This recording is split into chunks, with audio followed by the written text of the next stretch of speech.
Então, boa tarde a todos. Nós estamos no canal do YouTube Ciência com o grupo Mário Chamber e hoje nós vamos entrevistar, o percurso científico do professor Dr. Nelson Pinto Neto, que é professor do CBPE, que é o Centro Brasileiro de Pesquisas Físicas. Muito boa tarde, professor Nelson. Boa tarde a todos. Prazer estar aqui. Então, eu vou começar fazendo umas perguntas, sobre o seu percurso. A primeira pergunta é: onde o senhor nasceu, professor? Eu nasci no Rio de Janeiro, mesmo, na cidade do Rio de Janeiro, em 1957, já estou com 68 anos. E é isso, e viver praticamente aqui toda a minha infância, adolescência. Só morei 2 anos e meio em São Paulo, quando eu era ainda garoto, menino, né? De 3 a 6 anos de idade. Mas a maior parte da minha vida como menino, adolescente, jovem, adulto foi aqui no Rio mesmo. É. E os seus pais, professor, o senhor pode relatar quem foram seus pais, as origens, se eles fizeram um curso superior? Sim, meus pais fizeram curso superior, né? A minha mãe, não, minha mãe fez mais o curso normal, ela era professora, né? Ela foi professora pública durante muito tempo, né?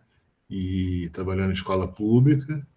Aí depois ela trabalhou em setores de educação, assistência, ela trabalhou um pouco no governo do Rio de Janeiro, também trabalhou para o governo federal, tinha uma um antigo órgão de benefício aos mais necessitados, chamado Legião Brasileira de Assistência, que ela trabalhou lá. Então foi isso, ela era professora de ensino básico, né?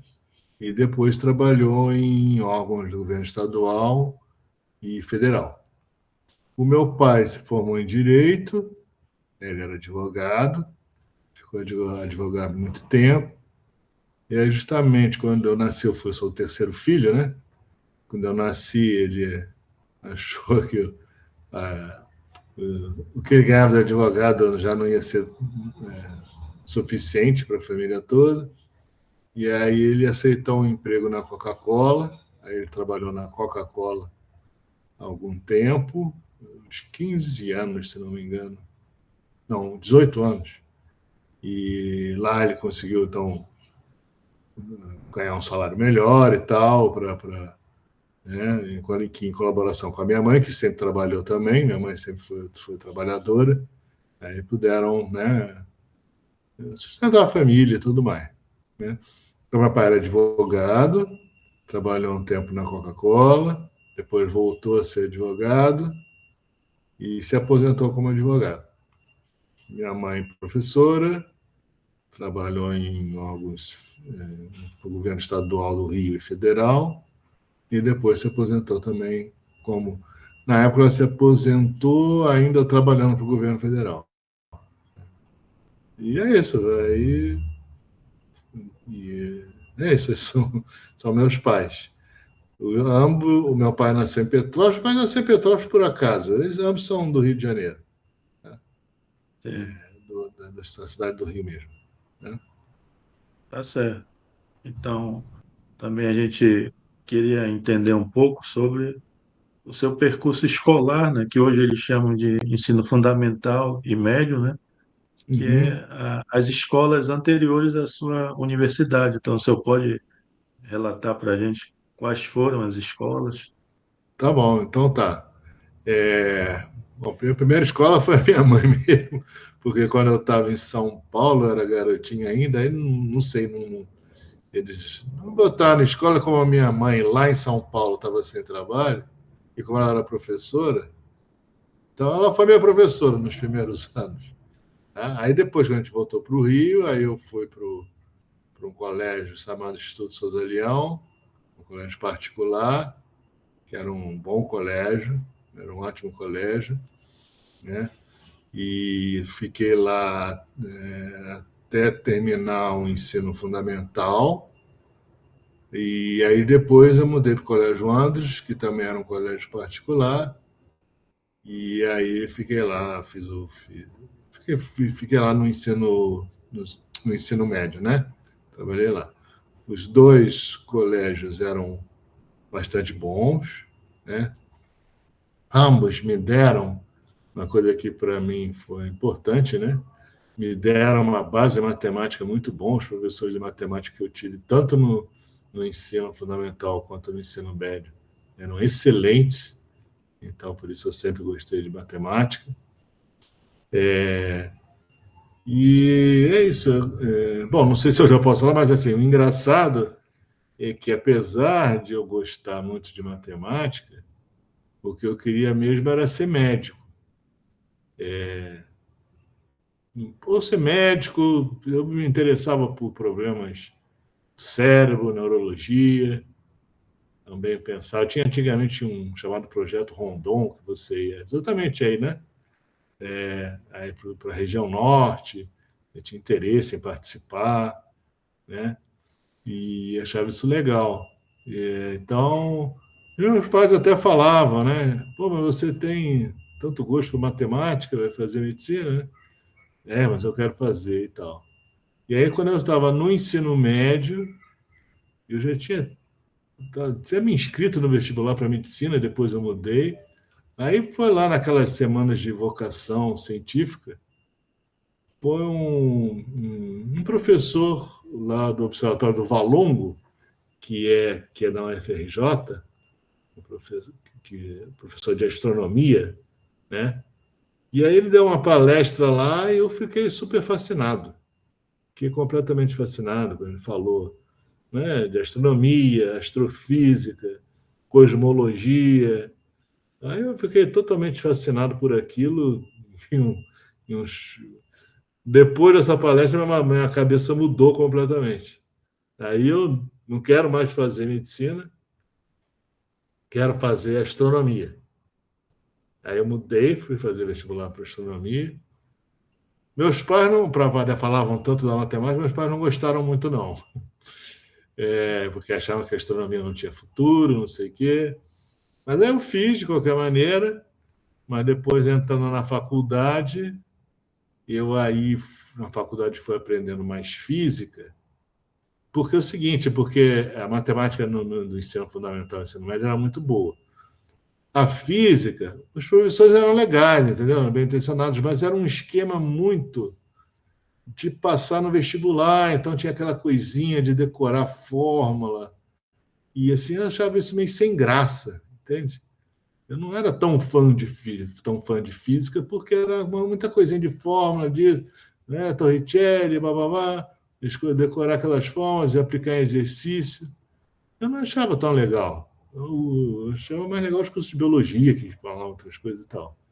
Mas aí, quando eu finalmente entrei na faculdade, comecei a fazer os cursos de física, inclusive de um cara na PUC, que era um francês que já estava no Brasil há muito tempo, um cara chamado Pierre Lucie. Aí eu fiquei fascinado mais pela física mesmo, entendeu? E esse Pierre Lucie falava assim de todos os conceitos por trás, de todas aquelas formas, como aquelas coisas foram construídas, né? Aquelas noções todas básicas de referencial que ninguém nos ensinou, né? Lá ali ele falando quais as dificuldades, por que isso. Aí eu fiquei fascinado, né? Fui entendendo melhor o que está por trás da física, né? Como ela foi construída. E aí eu fiquei fascinado pela então, de astronomia, fiquei fascinado pela astronomia, mas aí depois fiquei mais fascinado pela física, e aí mudei para a física e aí eu entrei para a física na PUC, que é onde estava esse Pierre Lucie, né? Que era um professor fantástico, professor maravilhoso de física. E aí eu fui para a PUC. Eu estava na FRJ e fui para a PUC.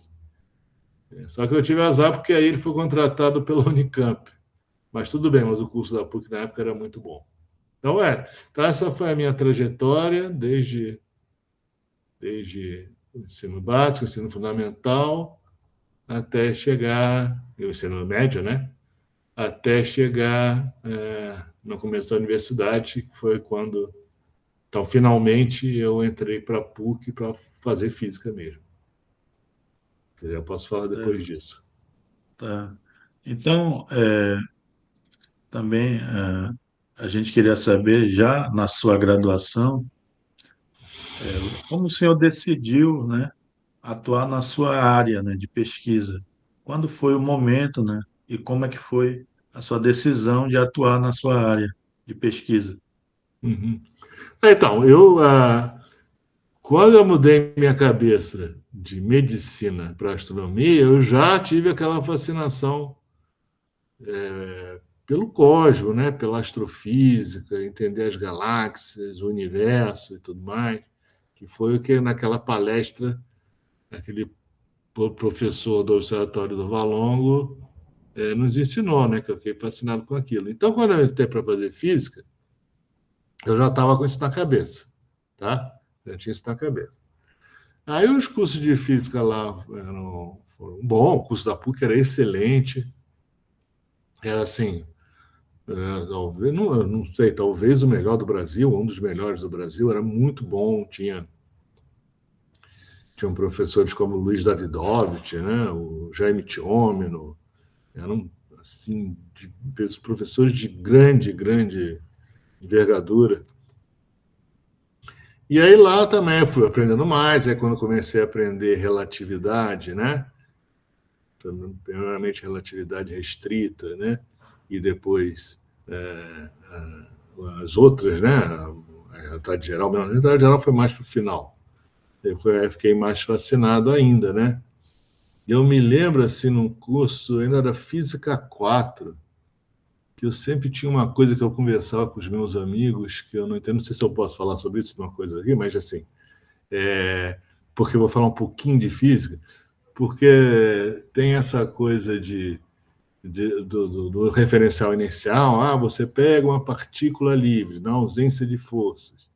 Então, se ela está em movimento retilíneo uniforme, então você está no referencial inercial. Né? Isso que primeiramente aprendi com a física newtoniana. Mas eu sempre me perguntava, olha só que coisa engraçada, eu já pensava nisso. Mas se eu estou dentro do elevador caindo, eu vou achar que eu estou livre. Porque tudo vai parecer que tudo é igual, como se eu estivesse no espaço sideral flutuando, né? Então, como é que eu vou saber que eu estou no referencial inicial ou se eu estou no referencial em queda livre? Aí quando eu vi os primeiros falarem, as primeiras professores falarem sobre isso, eu falei, caramba, isso aqui é espetacular. Aí eu aprendi isso sobre o Einstein, que, na verdade, isso foi um dos princípios que o Einstein usou para fazer a realidade geral. E aí eu falei, pô, é isso que eu quero, né? Eu quero fazer realidade geral, aplicar a cosmologia, e aí fui indo nessa. Concomitantemente, científica, com o professor Luiz Davidovich, né? E junto com a minha colega, Ângela Olinto, que hoje em dia ela é reitora lá da Universidade de Colômbia, lá em Nova York. E nós dois fizemos iniciação científica com o professor Luiz Davidovich, em mecânica quântica.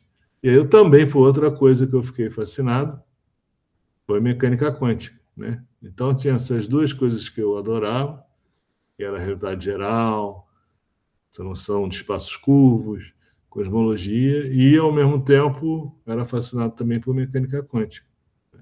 Então eu saí da universidade já com essas duas coisas na cabeça, esses dois temas na cabeça. Agora o senhor pode falar, assim, ao longo do ensino fundamental, médio e na graduação, os livros, né, que o senhor lembra que ficaram marcados e aqueles que influenciaram, livros, né, de autores excelentes. O senhor pode comentar sobre isso? Posso. Bom, bom, no ensino fundamental e médio, eu sinceramente não me lembro muito bem. Eu não vou saber os nomes agora, eu me lembro que tinha uns livros de biologia que eram muito bons. Por isso até que eu ficava querendo fazer medicina, né? Eram muito bons. Os livros de física eu não me lembro, mas os livros de matemática também não me lembro. Eu me lembro dos livros de biologia muito bons. Outra coisa que eu gostava também bastante era história. Adorava história também. Mas aí era mais. Não era o que eu queria fazer mesmo, mas eu gostava muito de história. Aí na faculdade, os livros que marcaram para mim mesmo, os mais legais, um foi um livro de cálculo, porque eu também gostava de matemática, né? Claro, para você ir para a física teórica, tem que sabe, estar bem em matemática, né? Foi um do Michael Spivak, chamado, acho que é Differential Calculus, uma coisa, cálculo diferencial.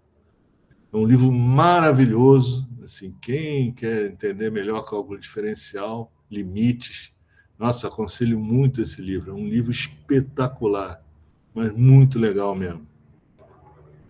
Vai desde a construção dos números, né, inteiros, reais e tudo mais, irracionais, até o cálculo diferencial, a noção de limite, foi um livro que me marcou muito. E outro livro, aí mais adiante, já passando um pouco, deixa eu ver se tem outro na graduação, não lembro se tinha algum outro assim que marcou muito. Bom, mas já entrando no mestrado e doutorado, outro que me marcou muito foi o livro Gravitation. E, na verdade, foi essa minha amiga Ângela que me deu de presente. Um tijolo, uma chamada Bíblia da Realidade da Gravitação. Tem 1000 e tantas páginas, mas também é um livro maravilhoso, muito bom, porque ele te dá a intuição das coisas, vai construindo passo a passo, dando a intuição, dizendo por que essas coisas estão acontecendo, por que não vai no outro caminho. É maravilhoso o Gravitation. Então, assim, os primeiros livros que eu me lembro assim, mais marcantes na minha vida é esse do Michael Spivak, Cálculo Diferencial, se não me engano é o nome, e o Gravitation, do Mister Charles Miller, Kip Thorne e John Archibald Wheeler. O Thorne agora é prêmio Nobel, né? Ganhou um prêmio Nobel uns 6 anos atrás, 7, né? Sobre a descoberta das ondas gravitacionais, né? Então, um dos autores é um prêmio Nobel, o outro, o Charles Miller, também é um cara fantástico, e o John Archibald Wheeler ele era um físico nuclear, mas depois se interessou muito por relatividade, cosmologia, e como juntar isso com a mecânica quântica. Então, os autores são maravilhosos, né?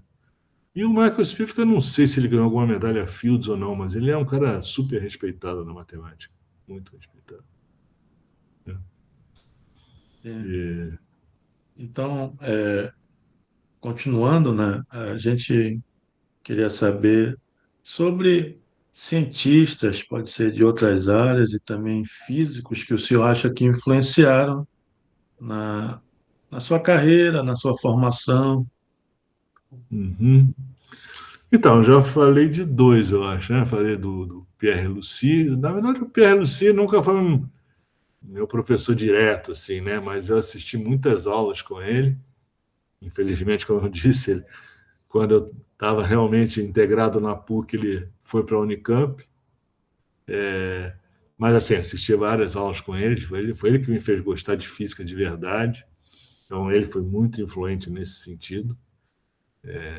Como eu disse, ele era um francês que já estava no Brasil há muito tempo. E o Luiz Davidovich, que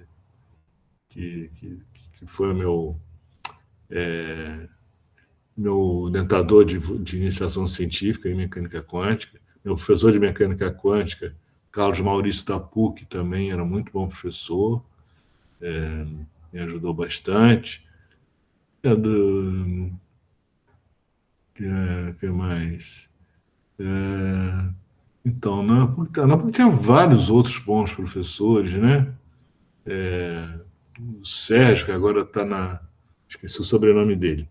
E o Sérgio, que agora está na UFRJ, ali, foi um ótimo professor de física, mecânica e estatística. Quem mais que tinha? Tinha o Nelson Velho, de mecânica dos fluidos, que também foi um ótimo professor. Mecânica dos fluidos também muito relacionada, né? Assim, abre as portas para a teoria de campos, né?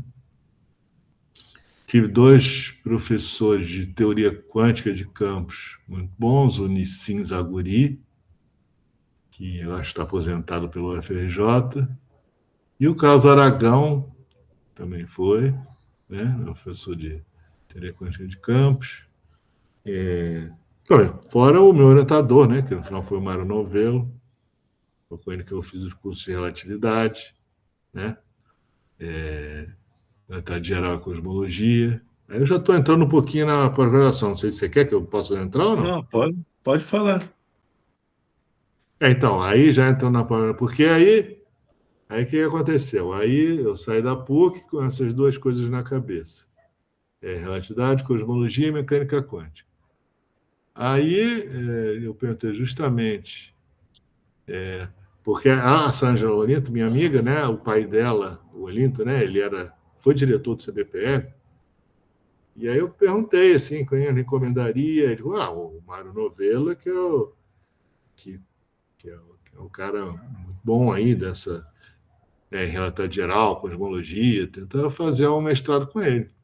Aí eu conversei com o Mário e tal, comecei a ser orientado por ele, né? E aí, já na graduação, eu tive mais contato com o professor Jaime Tiomino, né? Que também foi muito importante para mim. Eu me lembro dele dar um curso sobre eletromagnetismo foi maravilhoso, maravilhoso. Tem gente que achava ele meio confuso, mas eu achava maravilhoso, achava o curso dele espetacular, porque ele fazia um pouco meio improviso, porque ele era muito bom, o Jaime Tiomino era um gênio, né? Ele era muito bom, então ele fazia meio ali na hora, e era muito legal ver como é que ele ia construindo as coisas ali na hora, entendeu? Eu achava maravilhoso aqui, eu aprendi muito com ele sobre eletromagnetismo. Eu gostava muito do jeito dele dar aula. Então foi um cara muito importante para mim. Então, o Mário Novelo, Jaime Tiomino, fiz um curso também de quântica com o professor Leite Lopes, que também foi bastante bom. Quem mais que teve aqui no CBPF? Bom, o que eu me lembro agora são esses. Ah, sim, claro, que faleceu há pouco também, um grande professor, o professor Ívano Damião Soares, que ensinou bastante coisa de cosmologia e relatividade geral. Ele era um cara mais formal, assim, né? Mas cosmologia e relatividade mais com uma pegada matemática mais forte, e foi muito importante para a minha formação. Aprendi muito com ele também, professor Ivan Damião Soares.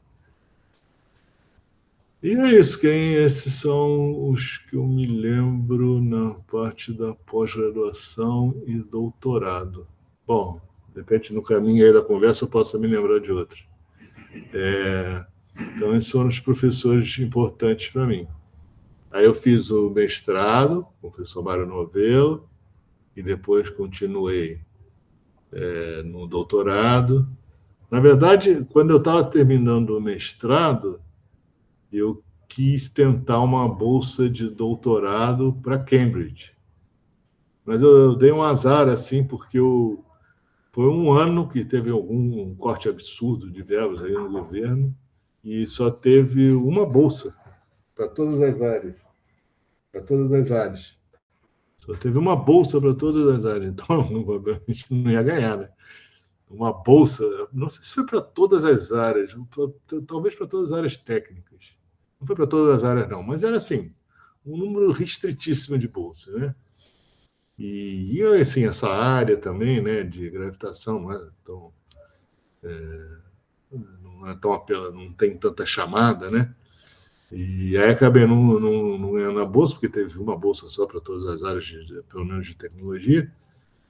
E aí então eu decidi, não, então vou ficar com o Mário mesmo, eu estava aprendendo bastante, continuei a trabalhar com ele, fiz o doutorado com ele, né? E aí, nesse ínterim, né, quando eu estava fazendo doutorado com ele, posso continuar aqui ou querem que eu faça? Querem fazer uma Pode pergunta? Quer continuar. falar uma outra? Pode continuar. Posso continuar? Então, aí, enquanto eu estava fazendo doutorado com ele, o Mário Novelo, ele era muito ativo, né, em trazer gente para o Rio de Janeiro, os melhores da área, né?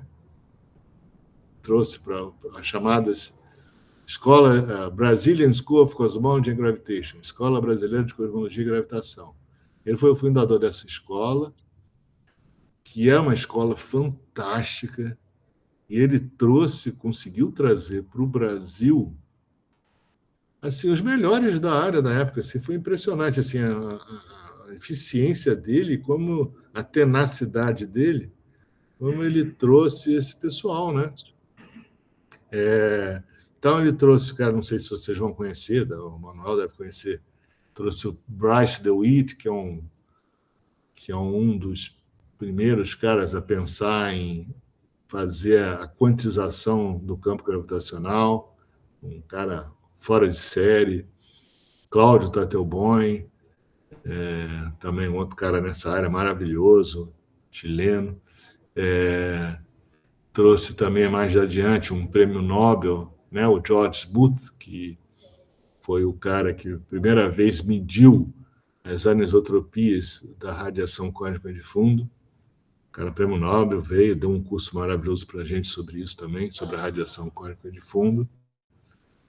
Bom, e tem vários outros. George Ellis, é um cara que trabalhou com Hawking, né? O Bill Unruh, que foi o cara que descobriu o efeito Unruh, conhecidíssimo para o pessoal da área.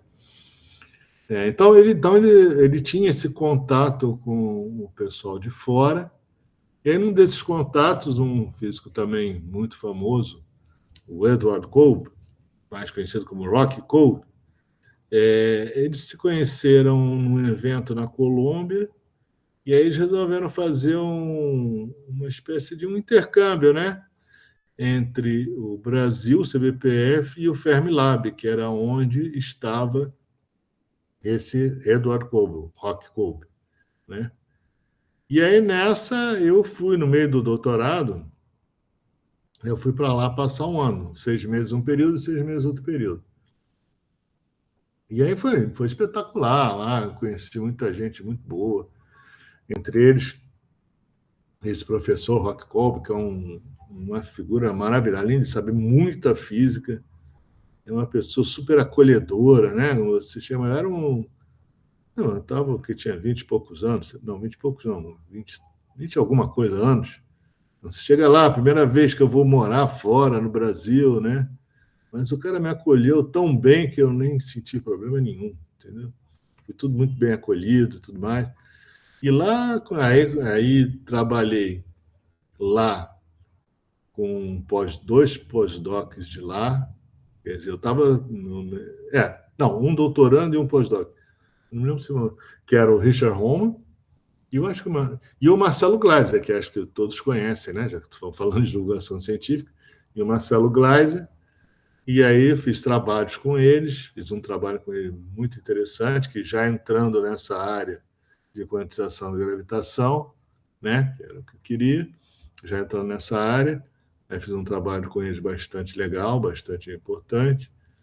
E aprendi muito, né? Lá, inclusive lá, né? Então, ou seja, já estava todo me dirigindo, lembra que eu falei que era gostava de realidade geral, cosmologia e mecânica quântica. Então, eu estava me dirigindo muito para essa área de tentar unificar a gravidade com a mecânica quântica, que é uma tarefa com a teoria quântica, né? Que é uma tarefa até hoje não foi realizada, não tem nenhuma teoria consensual sobre isso, e aplicar isso à cosmologia, né? Ou seja, porque eu sempre me perguntava, isso é uma coisa muito que o Mário Novelo sempre colocou na minha cabeça, né? Que é uma coisa que eu sempre também me perguntava, né? Porque quando você olha o universo, ele está em expansão. Se você volta para trás no passado, então você tem que, se está em expansão, ele estaria, se você volta para o passado, ele está contraindo. E aí chega num ponto que toda a matéria do universo estaria concentrada num ponto, que seria um absurdo, né? Toda a energia do universo concentrada num ponto é uma situação de densidade infinita. que é aí que o pessoal chama de singularidade inicial cosmológica, né? Então a gente esperava, né, que se você colocasse ali os efeitos quânticos nessa situação onde o universo estava muito denso, onde a gente espera que efeitos quânticos se tornem meio importantes, né? Que talvez esses efeitos quânticos evitassem essa singularidade, né? Inicial, né? E aí o universo tivesse uma história anterior. Mas então, isso era a coisa que eu estava pensando, estava preocupado, e já tinha muita gente pensando nessas coisas. E aí, nesses doutorados sanduíche que eu estava fazendo lá no Fermilab, por acaso, o pessoal organizou um workshop sobre cosmologia quântica, exatamente. E ele também foi espetacular. Eu, que aí foi, para vocês terem uma ideia, o Stephen Hawking foi,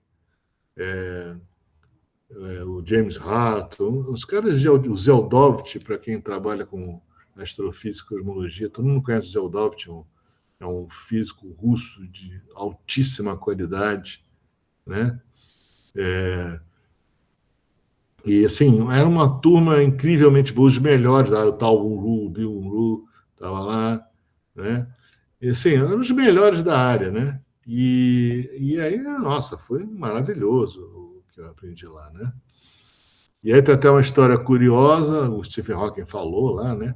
Nessa época ele já falava, só falava batendo no computador, né? Aí no intervalo lá, eu e o meu colega Gilvan, que trabalha aqui no CBPF também, vamos perguntar uma coisa para ele. O primeiro a perguntar foi o Gilvan. Eu não me lembro bem qual foi a pergunta do Gilvan. Eu só sei que depois de 1 minuto, aí vem a resposta do Hawking. Yes! Aí, bom, aí eu pensei, bom, tá bom, deixa para lá. Então, o diálogo não vai ser muito, vai ser um pouquinho complicado aqui, mas de qualquer maneira, foi uma maravilha de estar com ele, ouvir o curso dele, né? Que, né, ele já estava com a doença dele, né? E ele programava tudo no computador e aí apresentando, né? E a questão das perguntas, o diálogo mesmo fica complicado, né? Porque ele tem que pensar na resposta, escrever, entendeu? Aí a questão das perguntas era bem mais complicada.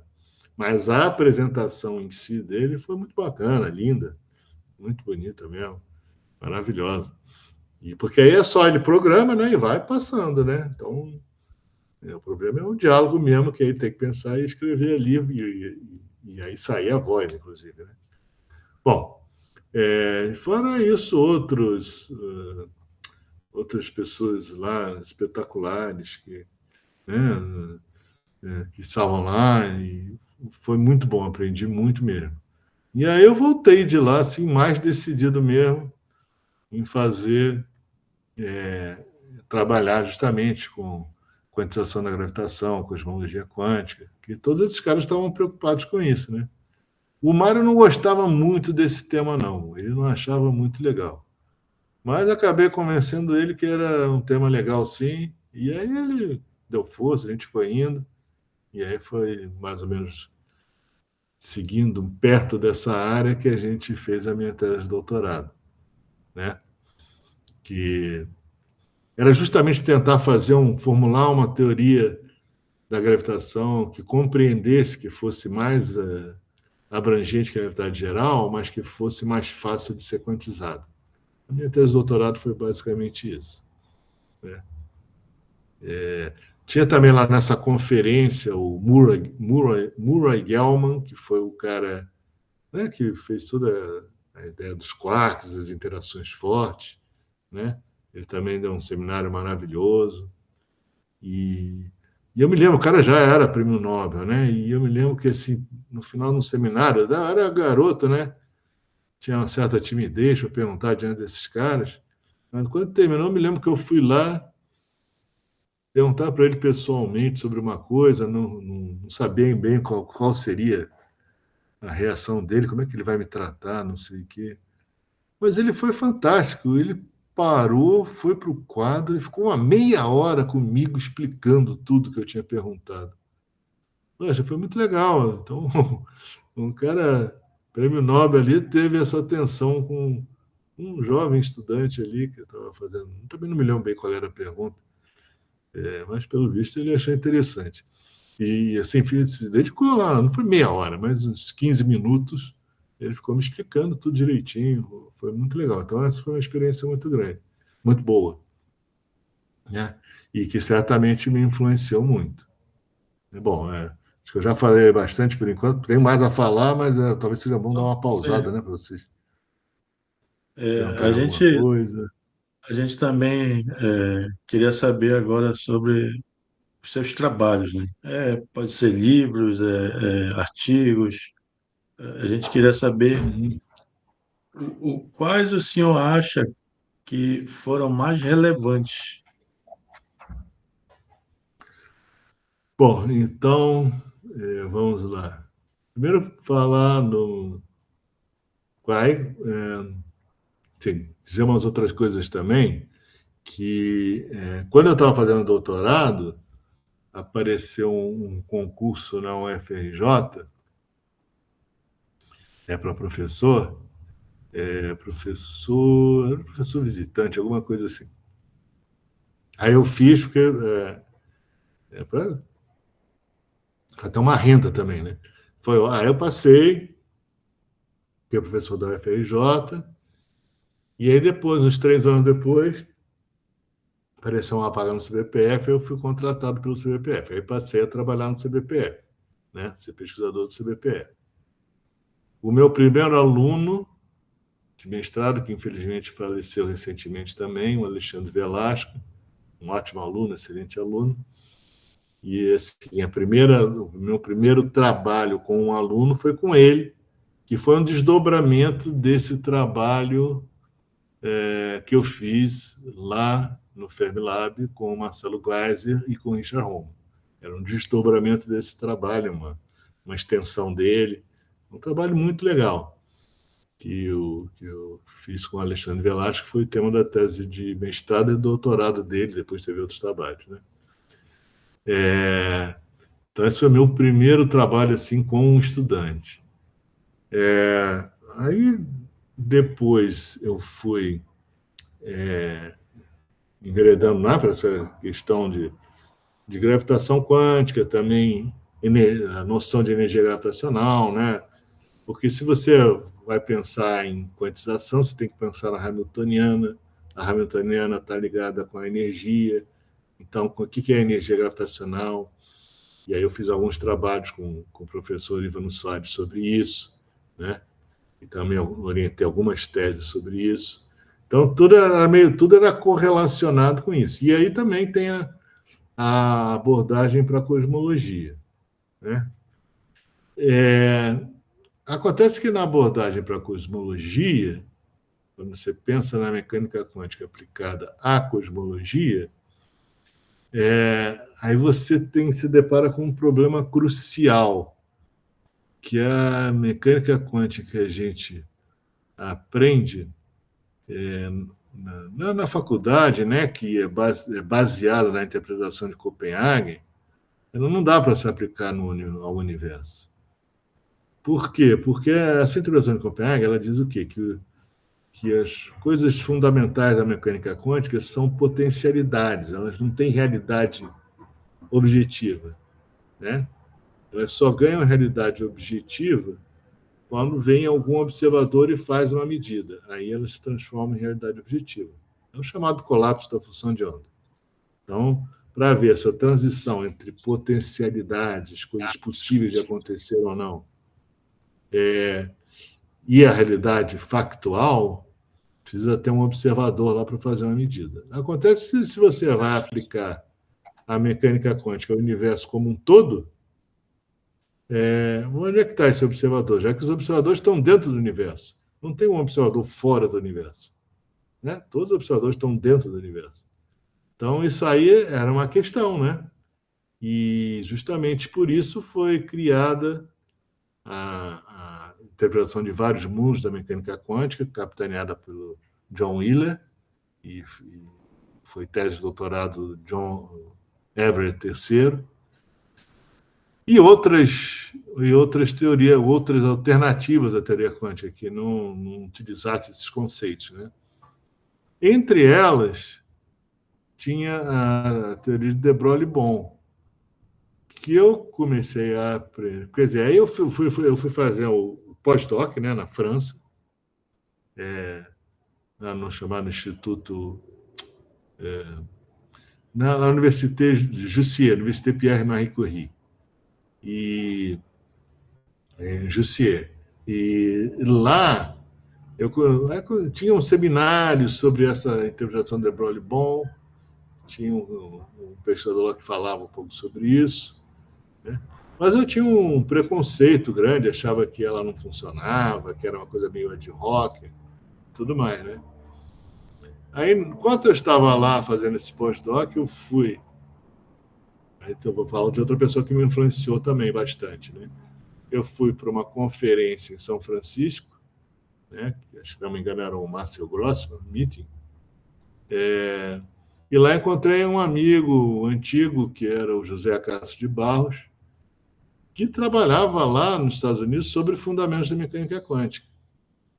E aí eu conversei sobre esses problemas, aí ele falou: mas por que você não usa a interpretação de de Broglie-Bon dentro da cosmologia?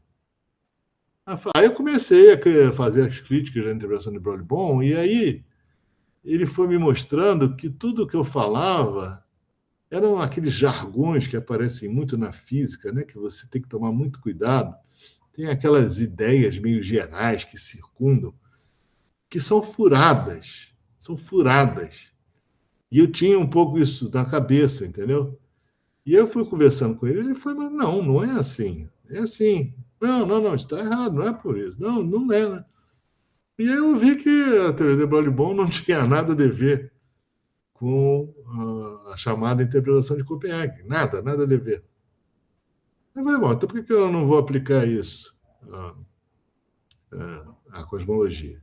Aí apliquei, aí tive um primeiro trabalho com ele, inclusive, com o José Acácio de Barros. Então, você vê, ele me influenciou muito para abrir meus olhos para essa teoria de Broglie-Bon, né? Que eu não digo a vocês que é a teoria da mecânica quântica, mas é uma alternativa perfeitamente plausível que você pode utilizar, né? E aí, um dos primeiros artigos que eu fiz com ele, com o José Acácio de Barros, foi justamente aplicar a cosmologia. E lá a gente viu claramente, sem nenhuma dúvida, muito obviamente, que os efeitos quânticos poderiam evitar essa singularidade inicial e que, na verdade, o universo teria toda uma fase de contração anterior, chegaria no mínimo, ele não colapsaria por causa da gravitação, devido aos efeitos quânticos que começam a ficar importantes nessa região e que atuam como uma espécie de força repulsiva. E aí esse universo faz um mínimo e depois é arremessado na fase de expansão que a gente está vivendo hoje. Então, era um modelo sem singularidade inicial e que se conectava com o universo realmente palpável, que a gente mede, né, com o modelo padrão cosmológico, né, se conectava com ele. Então, esse, para mim, foi talvez o primeiro trabalho importante, que eu acho que isso abriu caminho para um monte de outras coisas, né? E aí, então, isso também me abriu o caminho. Justamente, eu comecei a levar a sério também, entender melhor um pouquinho dos fundamentos da mecânica quântica, né? Para ver como é que essa interpretação se situava em relação a todas as outras e tal. Aí eu fiz um outro trabalho com um outro aluno meu, talvez meu segundo aluno de doutorado, o Sérgio Santini, sobre como seria a gravitação quântica dentro desse olhar, né? A gente não se propõe a quantizar completamente a gravitação quântica, porque isso é muito complexo. Mas a gente tirou muitos resultados bem interessantes sem precisar de uma teoria fechada, apenas usando essa interpretação. Aí isso atraiu também pesquisadores de fora, um chamado Anthony Valentini, e também pessoas que trabalham em fundamentos de mecânica quântica.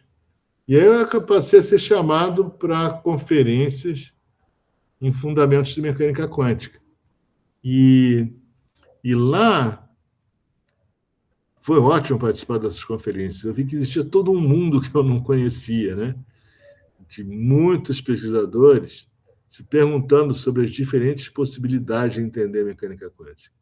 E eu percebi que de Broglie-Bohm era mais uma delas, que era respeitada, era uma teoria respeitada, mas era mais uma delas, né? E aprendi sobre várias outras, essa teoria de vários mundos que eu já conhecia, mas também a teoria de colapso espontâneo, que é aquele tal colapso que eu mencionei da função de onda, poderia ser entendido como um processo físico, dinâmico, sem a presença de observadores, né? E algumas outras abordagens, né? E aí, tendo esse background já crescendo nesse tema, aí eu fiz o meu primeiro livro, que se chama Teorias e Interpretações da Mecânica Quântica, que é um livro que descreve todas essas tendências, né? Ele começa falando da mecânica quântica e os seus pontos, claro, estranhos, né? A mecânica quântica realmente é estranha. Aí falo bastante da integração de Copenhague, os problemas que ela tem, problemas sérios, né? Também, se vocês querem leitura, leiam os textos do Bell sobre mecânica quântica, são muito bons, espetaculares, mas no meu livro tem. Quer dizer, não é que o meu livro tem os textos inteiros, mas tem trechos das coisas, o resumo das coisas que o Bell falou, né? O Bell é o tal do teorema de Bell, né? Da não localidade, essas coisas, mas não vou entrar em detalhes, a não ser que alguém pergunte, não vou entrar em detalhes aqui. E aí esse livro, então, ele fala desde a teoria da interpretação usual da mecânica quântica, Copenhague, as dificuldades dela, e vai apresentando as alternativas, né? Que aí são todas essas que eu já mencionei aqui, mais algumas outras, né? Eu acho que é um livro bem legal, é um livro que fala dos conceitos bastante, entendeu? Eu procurei descrever conceitualmente todos os problemas que estão ali aparecendo e quais as possíveis soluções, mas também tem os cálculos matemáticos, numéricos, inclusive, relacionados a esses conceitos, né? Então, é um livro para físico, não é um livro para leigo, não. É um livro para físico, mas não precisa ser físico de relatividade, nem especialista em mecânica quântica, né? Mas um físico que saiba, conheça mecânica quântica, como todos já tivemos aulas de mecânica quântica, e eu acho que vai aproveitar esse livro, né? E aí outros artigos importantes, porque que aconteceu? Então aí, alguém quer perguntar alguma coisa? Senão eu vou falando, hein? Não, só pode falar que é só a entrevista mesmo. Tá bom.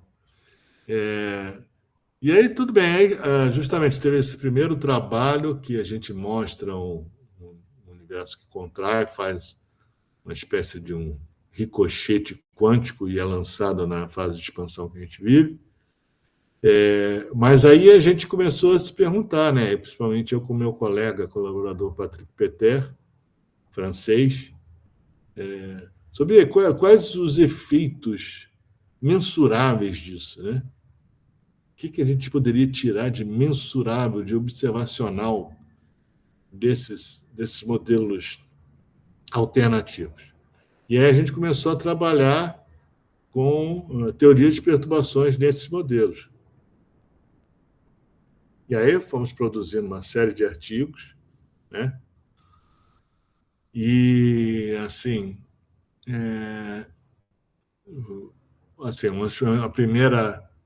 a primeira conclusão em que esses modelos, para estarem em acordo com as medidas da radiação cósmica de fundo, eles teriam que ter a seguinte propriedade, que lá no infinito passado, o universo muito grande, o universo era muito grande e estava contraindo. Essa contração teria que ser praticamente dominada por talvez matéria escura. A gente sabe que matéria escura existe, tem milhares de observações diferentes atestando a existência da matéria escura, e a nossa tese é que essa matéria escura é uma matéria fundamental e que já existia lá nesse passado remoto do universo, e se a contração era gerida, era gerenciada por essa matéria, então os resultados dos cálculos das perturbações que a gente fez estariam de acordo com as medidas até então feitas sobre a radiação cósmica de fundo.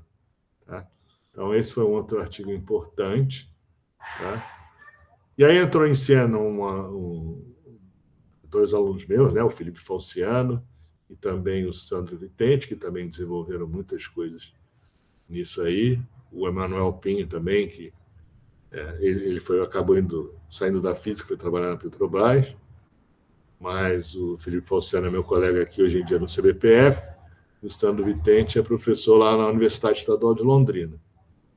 E aí, com eles, né, a gente foi desenvolvendo essas teorias com mais generalidade, foi encontrando resultados muito interessantes.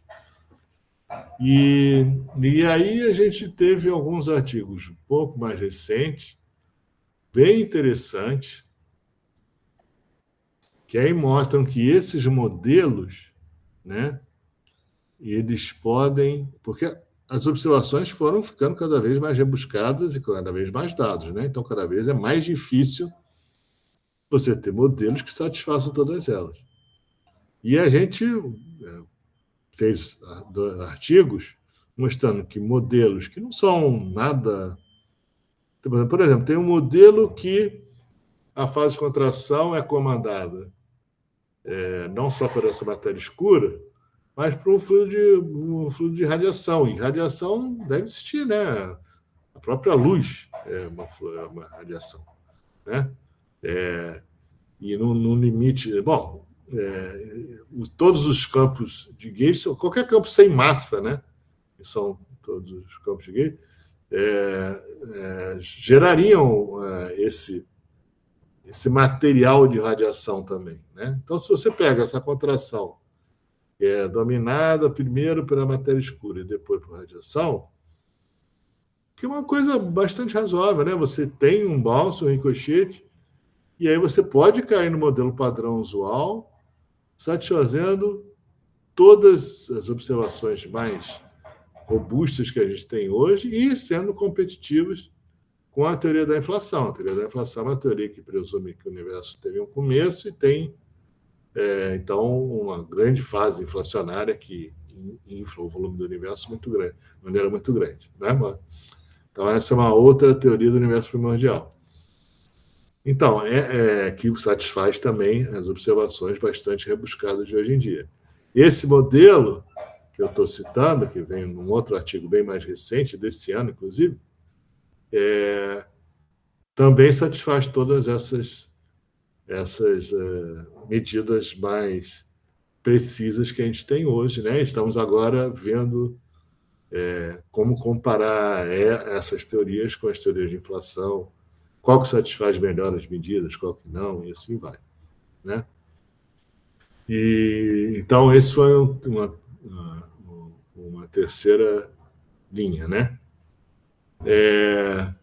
E finalmente, mais recentemente, também com um pós-doc que foi meu aluno de doutorado e minha aluna de doutorado, Vanessa, quer dizer, o pós-doc Alexandre Ferreira, e a aluna de pós-doc Vanessa Xavier, a gente também descobriu uma coisa muito legal, que as pessoas falavam o seguinte, né?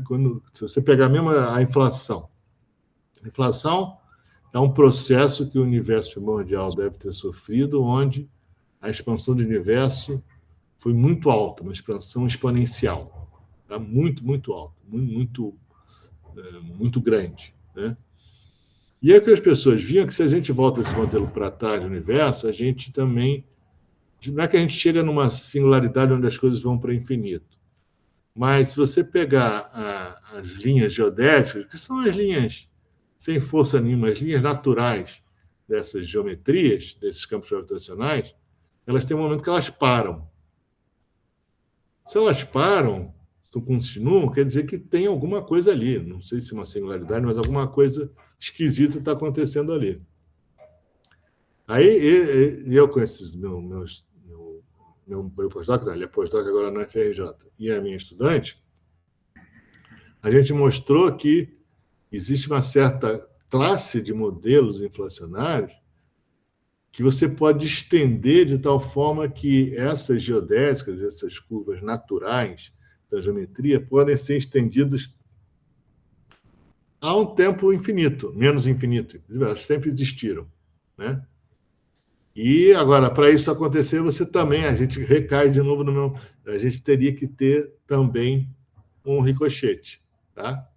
Você teria que ter também um ricochete, mas é um ricochete que pode existir, mesmo sem ter, mesmo sem invocar nenhum efeito quântico. Então, esse é um trabalho que a gente está explorando agora, que eu acho também muito bonito, né? Então, resumindo, né? Então, toda a minha evolução. Então, eu sempre me interessei por gravitação quântica e cosmologia quântica, né? Aí, lá no passado, ainda no século XX, né? Construí os meus primeiros modelos onde o universo não tem singularidade, juntamente com meu colega Cássio de Barros. Depois a gente foi aprimorando esses modelos, tornando-os mais realistas, ou seja, investigando as perturbações em cima desses modelos, para ver se eles são estáveis, para ver se eles podem ficar de acordo com as observações, né? Porque, no final de contas, o universo não é exatamente homogêneo isotrópico. Essa solução que eu obtive com a Cássio de Barros é assumindo uma perfeita homogeneidade de isotropia. Homogeneidade de isotropia significa o quê? Significa que a distribuição de matéria no universo é perfeitamente homogênea, né? E isotrópica. Mas a gente sabe que a distribuição de matéria no universo não é homogênea nem isotrópica, senão não estaríamos aqui, né? Não teria Terra, não teria galáxias, não teria nada. E então, num passado remoto, era bem perto de homogêneo isotrópico, mas não era exatamente homogêneo isotrópico. Então, nesse passado, deveria ter pequenas perturbações em cima desse fundo homogêneo isotrópico. Aí a gente fez os cálculos sobre isso, descobrimos várias coisas interessantes que eu citei aqui, primeiros trabalhos com o Patrick Peté, com o meu aluno Manuel Pinho, falando que a contração deveria ser dominada por matéria escura. Depois fomos desenvolvendo, mostrando estabilidade, né? Trabalhos com Felipe Falciano, com Sandro Vitente, né? Chegamos, então, a modelos, mais recentemente, capazes de dar conta de todas as observações bem precisas que a gente tem hoje em dia, né? Hoje em dia se fala em cosmologia de precisão, porque a gente tem muito mais precisão nos dados cosmológicos. Mas, finalmente, que a própria inflação pode ser enquadrada nesses modelos com ricochete. E você falou de livro, deixa eu citar mais um livro. Esse é um livro que eu acho que vocês podem obter de graça, que é um livro que se chama Formalismo Hamiltoniano da Gravitação, que é um livro que descreve todo o formalismo hamiltoniano da gravitação, que é um preâmbulo para a gravitação, para a quantização da gravitação. Porque qualquer que seja a maneira de você quantizar a gravitação, você vai precisar de uma hamiltoniana. Para quem estudou mecânica quântica sabe disso, né? Então, esse é um livro que fala como se constrói o formalismo hamiltoniano da gravitação de uma maneira bem básica, vai desde o comecinho. Então, é o segundo livro que eu escrevi, né? Bom, não sei, depois talvez eu me lembre de outras coisas, mas quiserem perguntar mais. Sim, falando, né? a questão da evolução histórica, né? Como o senhor vê essa evolução histórica desse caminho, né? Porque se teve, né, a unificação da eletricidade, magnetismo, né, na história da ciência, e a questão também, né, no caso de teoria quântica de campo, né, de eletrofraca, e foi se unificando para ter o modelo padrão de física de partículas, e agora se busca, né, uma possível unificação com a gravitação, como o senhor falou, né, alguns pioneiros, o DeWitt, o, o- e então como o senhor vê essa evolução, né, desde essa época, né, inicial que se pensa fazer essa unificação, essas teorias que surgiram, né, com uma possibilidade de supergravidade, supercordas, loop quantum gravity. Então, essas teorias que surgiram, vêm surgindo. O senhor participou de uma parte na década de 80, cordas, supercordas, 90. E como o senhor vê essa evolução e também se realmente o senhor acha, né, que pode chegar alguns problemas com a quantização completa, né, não só do mini superespaço, mas uma quantização completa, né, do espaço-tempo, com um comprimento mínimo, área mínima, volume mínimo, e se o senhor acha que vai resolver problemas como, por exemplo, o que aparece, né, a questão do tempo, né, as violações de simetria, Uhum. e como o senhor vê a evolução, e se o senhor acha que pode chegar, né, assim, numa descrição realmente unificada, com matéria, descrição de graviton, com efeitos de interação, né, da gravitação mesmo com outras interações fundamentais. Como o senhor vê isso? Bom, então, tem duas abordagens para isso, né? Uma primeira é mais ambiciosa, né? Que se enquadra na teoria de supercordas, que é a seguinte, que não é só quantizar a gravitação, mas também, quer dizer, na verdade, é fazer uma teoria unificada de todas as interações, incluindo a gravitação. Então, você teria uma teoria unificada que, na verdade, os campos, né, emergiriam de oscilações de uma corda fundamental, né?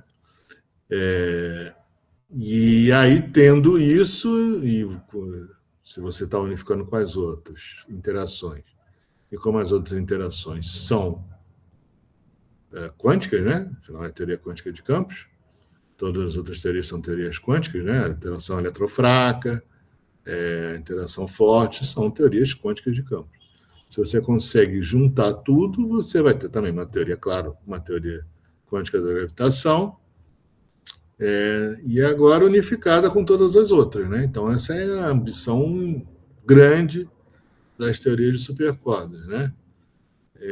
Então, mas essas teorias têm propriedades bastante interessantes matemáticas, né? A questão da renormalizabilidade fica resolvida, embora tenha outros problemas em relação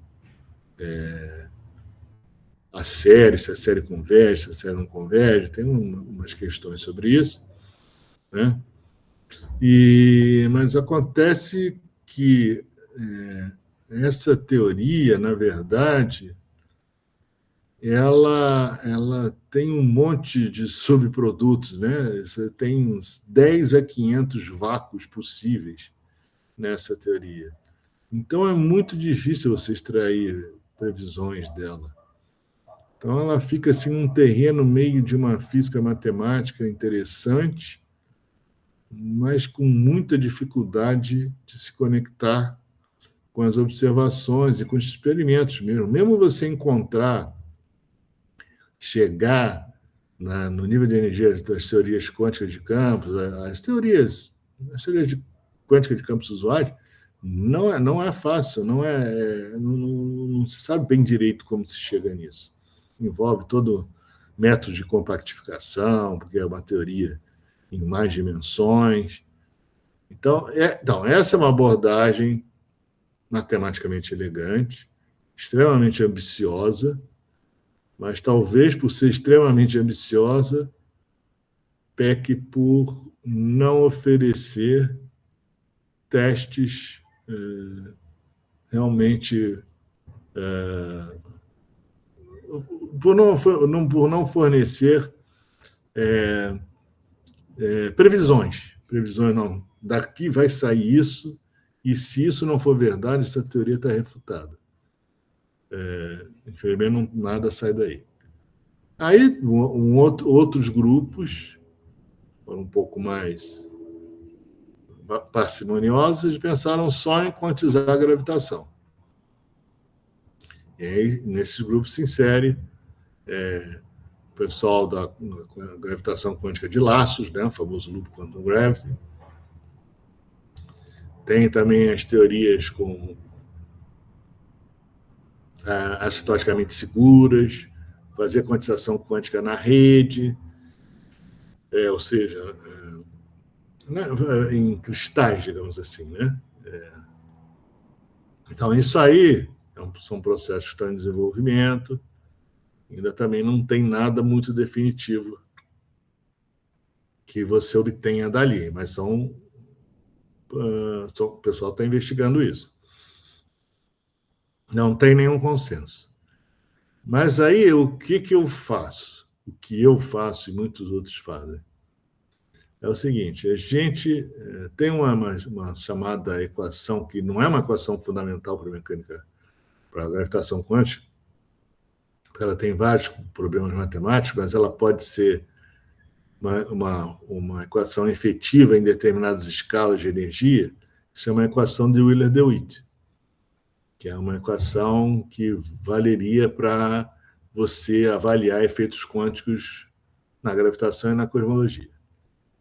Então, essa equação, em princípio, ela poderia ser bastante apropriada para descrever situações onde você não está muito perto da energia de Planck, que é ou do comprimento de Planck, né? Que são energias de altíssima escala, ou comprimentos muito ínfimos, onde essa gravitação quântica, toda essa gravitação quântica, essa teoria da gravitação quântica fundamental, teria que estar ali sendo usada para avaliar o que está acontecendo ali. Na equação de Wheeler-DeWitt, a gente espera que ela seja uma boa teoria para escalas de energia um pouco menores ou escalas de comprimento um pouco maiores que o comprimento de Planck, da ordem de 1000 vezes o comprimento de Planck ou mais. Então, essa é que é a nossa abordagem. A gente pensa o seguinte, vamos pegar essas que são mais simples, que em geral as pessoas concordam que nessas escalas deve ser por aí que os efeitos quânticos vão se manifestar, e vamos ver o que acontece. E é dentro desse quadro que a gente obtém esses modelos cosmológicos que eu estou citando aí. Esses modelos cosmológicos, que eu citei nos meus trabalhos, que eu falei para vocês, eles nunca chegam em escalas tão pequenas quanto as escalas de Planck. Aquele ricochete, aquele bounce, tem uma escala mínima que é da ordem de 1000 comprimentos de Planck ou mais. Entendeu? Então, a descrição via equação de Wheeler-DeWitt pode ser uma descrição apropriada para ali, válida, entendeu? Já que você nunca chega nessas energias tão altas. E é isso que a gente assume. Tá? Então, respondendo a sua pergunta, tem uma diferença, uma abordagem bastante ambiciosa, que é a de supercordas, que é uma quantização unificada de todas as interações fundamentais. Tem as abordagens menos ambiciosas, que são aquelas que procuram entender puramente a gravitação quântica, deixa as outras para lá. E também está em construção, também está sujeito a muitas análises ainda, muita investigação ainda por vir. E tem essa abordagem prática que eu procuro usar, entendeu? Que é aquela com que eu tiro alguns resultados observacionais que podem ser medidos. Né? Então, é isso que eu uso. Tá? Mas, de qualquer maneira, é claro que estudar a teoria quântica da gravitação fundamental é muito importante. É muito importante. Mas não é o que eu estou fazendo agora. Hein? E também uma outra coisa é que quando você aplica a teoria quântica da gravitação para a cosmologia, você também tem que pensar em qual é a teoria quântica que você vai usar. Você não pode usar a teoria a teoria padrão, né, Copenhagen, né, que assim, fenomenologicamente ela funciona bem, mas conceitualmente ela não pode ser aplicada à cosmologia. Então, isso é um problema adicional que a gente enfrenta quando vai aplicar isso para a cosmologia. Mas, como eu disse, tem saídas. Uma delas é a interpretação de de Broglie-Bohm.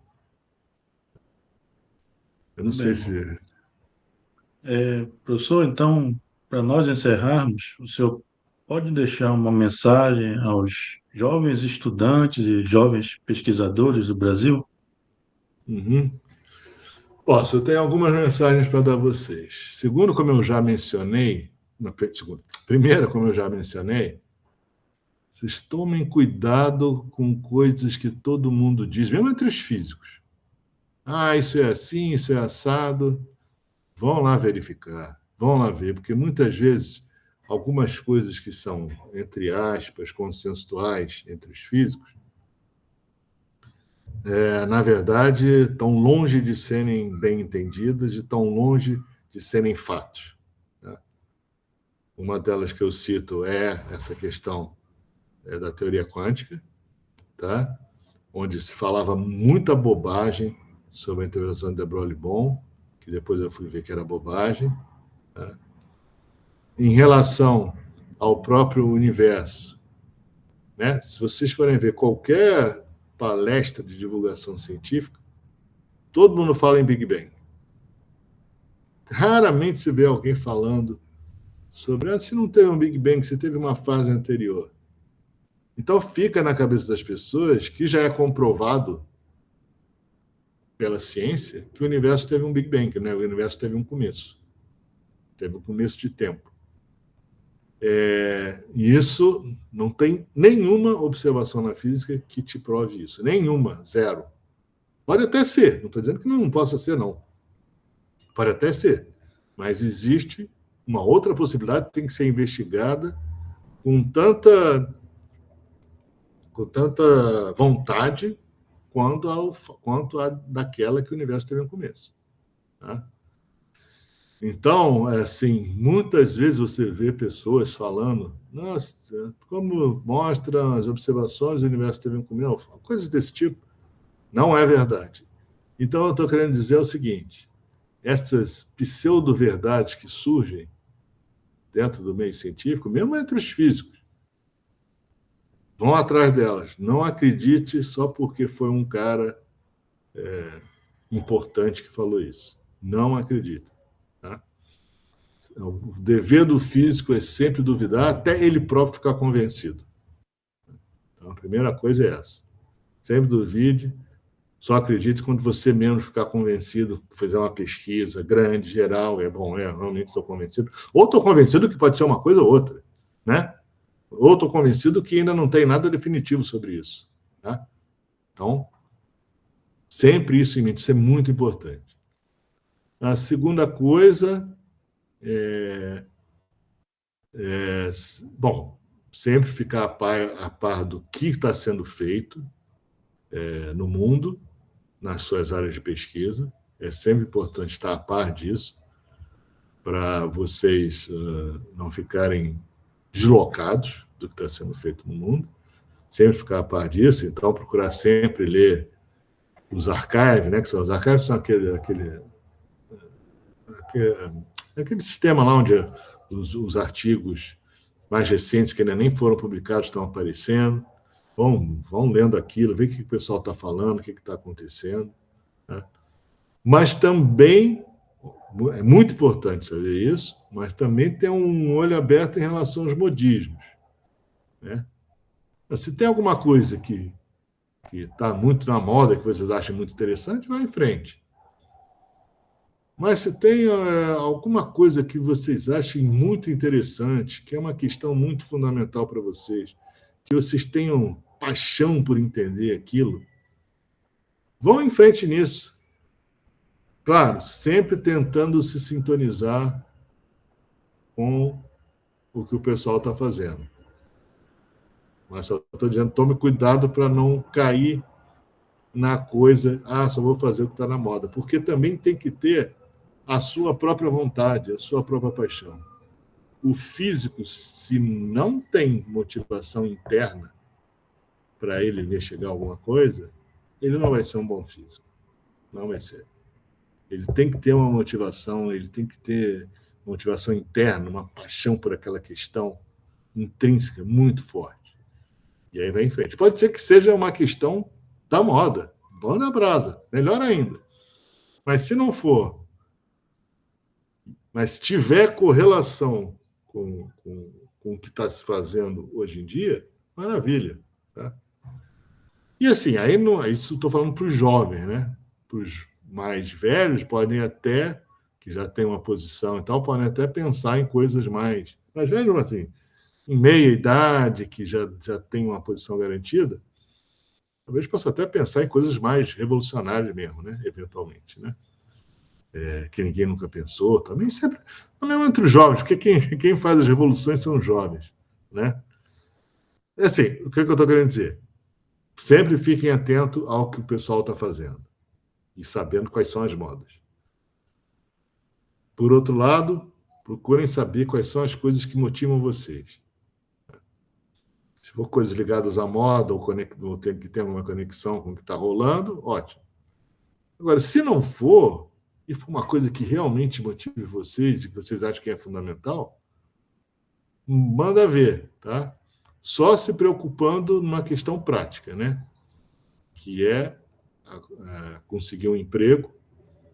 E para conseguir um emprego, você tem que estar produzindo artigos e colaborando, né?